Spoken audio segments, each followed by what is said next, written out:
wasiirkii hore wasaaradda biyaha jamhuuriyadda Soomaaliland ee xukuumaddii madaxweyne Axmed Maxamed Maxamuud Silaanyo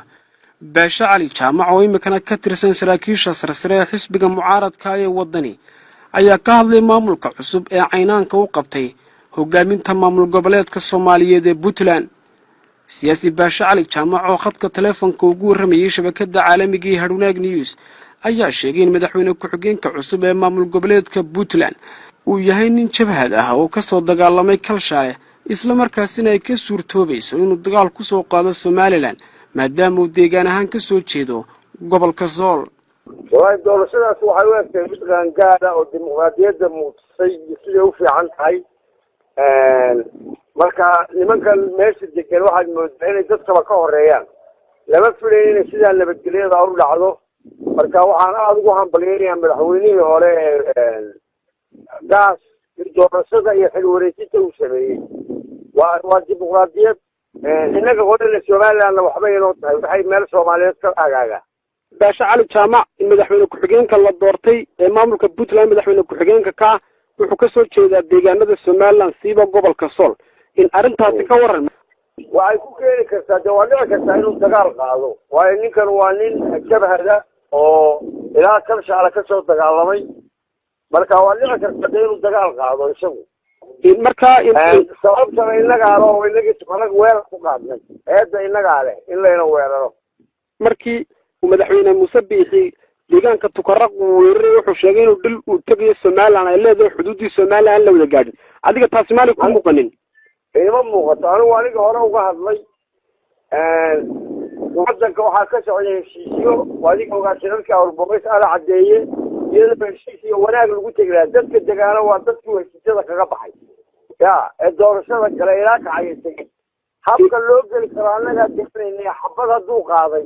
wuxuu ka baxay waa ogtahay in boqolaal dad ku dhinteen labada dhinac waa ogtahay in dad badan barakiciyay oo deegaankan anigu ka soo jeeda beelaha Awurboqis ku shiraya inuu barakiciyay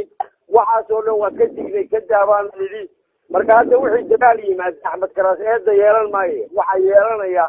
maamulka Somaliland iyo xukuumadda kulmiye oo marka maxay ku yeelanayaan way ku yeelanayaan dagaal bay qaadeen iyadoo heshiis la wado waa soo dhulbaanta wali Somaliland ma aaminsana ma garato waxay ilaa Somaliland la wadayaan rabnaa Muuse diiday kulmiye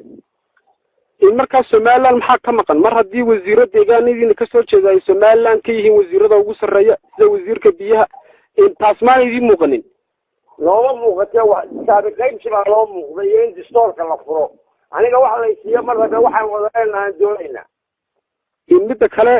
in madaxweynaha maamulka Puntland ma ku muuqata adigu inuu arrinkii markii hore madaxweyne gaas uu ku soo wajahayay Somaliland dagaalka uu wax badan ka bedeli doono madaxweynuhu ma ku muuqata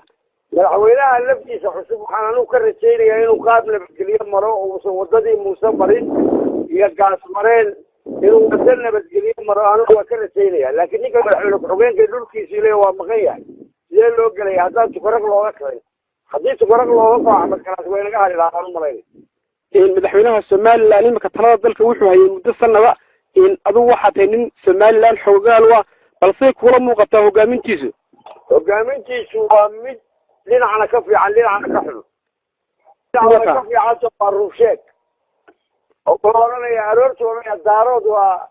waa leeyaynaa ama waa baabiinaynaa ama waa kan ama way lagu soo duulay been loo sheegi maayo sidii madaxweynayaashii hore dhinacna dawuu ka xuyo darkii dhamaaye wada socday ayuu kala kiciyey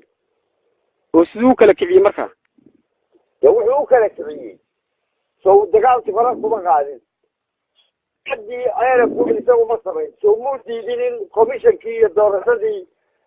commissionka la bedelo soo talaabo ka soo dalka faa'iido u lahayd muudidin oo mu wada sheegay baan anigu kaga walba siinaya adiga maali ku muuqan xuduudda Somaliland ee ciidanka Somaliland joogan sidee doonaha ku tagaan adiga miyaana ku muuqan harti waxaynu ka dhiganahay Muuse Abukar iyo Maxamed Abukar xuduud la dhex dhigayo adiga miyaana ku muuqan inaanay yeeleen annaanay yeeleen xuduud aniga waa dhaqaalaha ugu boosaasu ku xidhay nolosha lacag Somaliland halka kuma haysto dhaqaale ka beelo boosaasa ku noolaa adiga miyaana ku muuqan isaaq la kala goynayo qaar la geynayo waxaana la raacinayo galoween alla la raacinayo marka haddii nabadgelyo noqonayso annagaa soo xidhan lahayn xadkayaga haddii heshiis nala galo laakiin anaa ciidamo geynaya oo ciidamadii naataa ciidamada laleeyahay ilaa gaalkacyo ku socdaan marka adigu waxaad leedahay ciidamada Somaliland sifahay ku tageen deegaanka Tukaraq ma aha mid waqti xaadirkan loo baahnaa waa sifo qaldan baan leeyahay sabab ay u tageen ma jirin heshiiskaa socday dabeedna weerar bay qaadeen dad bay barakiciyeen 30 kun oo qoys baa UN-ku sheegay inay kiciyeen oo dadkii maatada ahaa oo waraabayaal cuneen oo luwaya cuneen annagu waxaanu samaynay iyadoo aan xabad sidii nala siin oo aniga laygu leeyahay dayntii aan ku galay Soomaaliya 250 kun baan ku leeyahay Musabbixi iyo Siilaanyo oo markaa guryahaygii baan u xaraasay daynta Soomaaliya u galay iyo shirarkii Awurboobtii ala cadeeyay marka waxa weeye wakiil awoodayaashii la caysan jiray daacayso ninku awooga caysan jiray la cayso wasiir markaa waxaad leedahay imika Somaliland waa inay u diyaar garowdaa dagaalka ka socda Puntland ma sida u jeedaa oran maayo anigu googi waa malahayga anigu dikole Axmed Karaashin uu soo go'aanaynin xudud ha tagin baan anigu garanaya ya laakiin ma garanayo wax kale dagaal anigu nin habameey anigu waxaan leeyahay dalka waa nagu jirnaa hadaan xisbiga la imaan loo soo watin lahaa mucaaradku waa jirisay waa anigu u jawaabay lahaa ayar ma jirisay dalkan u joogayna anigu maanta la saacado xabad waa ka ridi kara mucaarada laakiin waanan rabin oo dadkaygaan u turaya imika xukuumadda Somaliland maan la oran karin xagga gobolada bariga dadaal bay gelisay maadaama oo maalmihii ugu dambeeyay saacadii oristiga bixidaha haday dadaal gelisay mashaariic laga hirgeliyay gobolka Soomaaliya ku muuqan mashaariic laga hirgeliyay ma jirto gobolka Sool in wasiir hadii SDF ka hirgelisay shiliso 2% baa loogu jiraa account waa 5 milyan sanadkii 5 milyan political fund baa lagu bixiyaa marna maxamed xaaji isticmaali jiray marna haddana Musabbixi isticmaala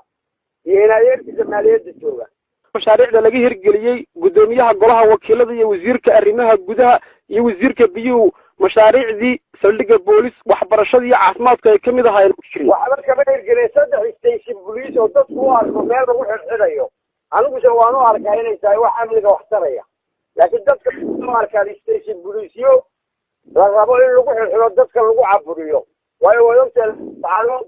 jaraa'idku fasaxba caburis gaara ka jira emergency looga saaran ciidan beeladiya jiraan dalka kale ka jirin qabaa'ilka Soomaaliya waa la kala qaban marka waxaa soo labaatiga markaad leedahay gobolka Sool xabad baan ka ridayaa deegaankaaga amnigiisu way kor u kacdo aad rabin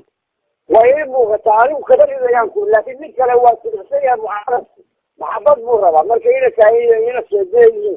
mucaaradkaas sidxsan maxabad bay naga doonayaan waaye kaa lagu sidxsan maxamed aadan ismaaciil maxamed jiglan shabakada caalamiga ee Haruna News Hargeysa